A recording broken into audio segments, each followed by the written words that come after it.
भगवान शंकर के पूर्ण रूप काल भैरव एक बार सुमेरु पर्वत पर बैठे हुए ब्रह्मा जी के पास जाकर देवताओं ने उनसे अविनाशी तत्व बताने का अनुरोध किया। शिव जी की माया से मोहित ब्रह्मा जी उस तत्व को न जानते हुए भी इस प्रकार कहने लगे, मैं ही इस संसार को उत्पन्न करने वाला स्वयंभू अजन्मा एकमात्र ईश्वर अनादि भक्ति ब्रह्म घोर निरंजन आत्मा हूँ। मैं ही प्रवृत्ति और निवृत्ति का मूलाधार वे पूर्ण ब्रह्म हो। ब्रह्मा जी ऐसा की पर मुनि मंडली में विद्यमान विष्णु जी ने उन्हें समझाते हुए कहा कि मेरी आज्ञा से तो तुम सृष्टि के रचयिता बने हो, मेरा अनादर करके तुम अपने प्रभुत्व की बात कैसे कर रहे हो। इस प्रकार ब्रह्मा और विष्णु अपना अपना प्रभुत्व स्थापित करने लगे और अपने पक्ष के समर्थन में शास्त्र वाक्य करने लगे। अंततः वेदों से पूछने का निर्णय हुआ तो स्वरूप धारण करके आए चारों वेदों ने क्रमशः अपना मत इस प्रकार प्रकट किया। ऋग्वेद जिसके भीतर समस्त भूत निहित है तथा जिससे सब कुछ होता है और जिसे अब कहा जाता है वह एक रुद्र रूप ही है। यजुर्वेद जिसके द्वारा हम वेद भी प्रमाणित होते हैं तथा जो ईश्वर के संपूर्ण यज्ञों तथा योगों से भजन किया जाता है, सबका दृष्टा वह एक शिव ही है। सामवेद जो समस्त संसारी जनों को है, जिसे योगी जन है और जिसकी भक्ति से सारा संसार प्रकाशित होता है, वे एक त्रयंबक शिव जी ही है। अथर्ववेद जिसकी भक्ति से साक्षात्कार होता है और जो सब या सुख दुख अतीत अनादि ब्रह्म है, वे केवल एक शंकर जी ही है।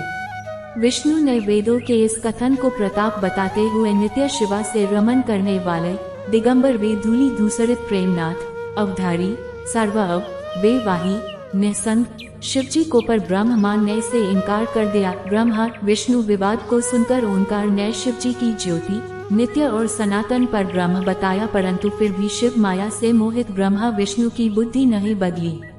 उस समय उन दोनों के मध्य आदि अंत रहित एक ऐसी विशाल ज्योति प्रकट हुई कि उससे ब्रह्मा का पंचम सिर जलने लगा। इतने में नील लोहित शिव वहां प्रकट हुए तो अज्ञानतावश ब्रह्मा उन्हें अपना पुत्र समझकर अपनी शरण में आने को कहने लगे। ब्रह्मा की संपूर्ण बातें सुनकर शिवजी अत्यंत क्रुद्ध हुए और उन्होंने तत्काल भैरव को प्रकट कर उससे ब्रह्मा पर शासन करने का आदेश दिया। आज्ञा का पालन करते हुए भैरव ने अपनी बाई उंगली के एन से ब्रह्मा जी का पंचम सिर काट डाला। भयभीत ब्रह्मा शतरुद्री का पाठ करते हुए शिवजी के शरण हुए। ब्रह्मा और विष्णु दोनों को सत्य की प्रतीति हो गई और वे दोनों शिवजी की महिमा का गान करने लगे। यह देखकर शिवजी शांत हुए और उन दोनों को अभयदान दिया।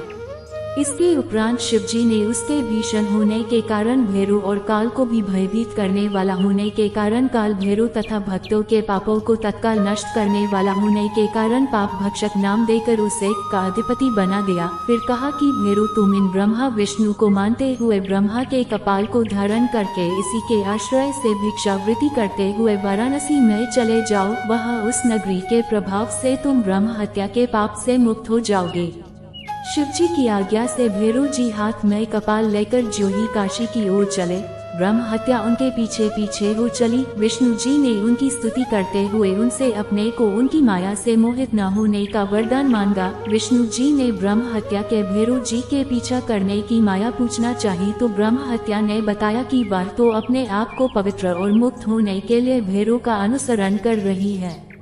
भैरव जी ज्यों ही काशी पहुँचे त्यों ही उनके हाथ से चिमटा और कपाल छूटकर पृथ्वी पर गिर गया और तब से उस स्थान का नाम कपालमोचन तीर्थ पड़ गया। इस तीर्थ में जाकर सविधि पिंडदान और देव पितृ तर्पण करने से मनुष्य ब्रह्म हत्या के पाप से निवृत्त हो जाता है।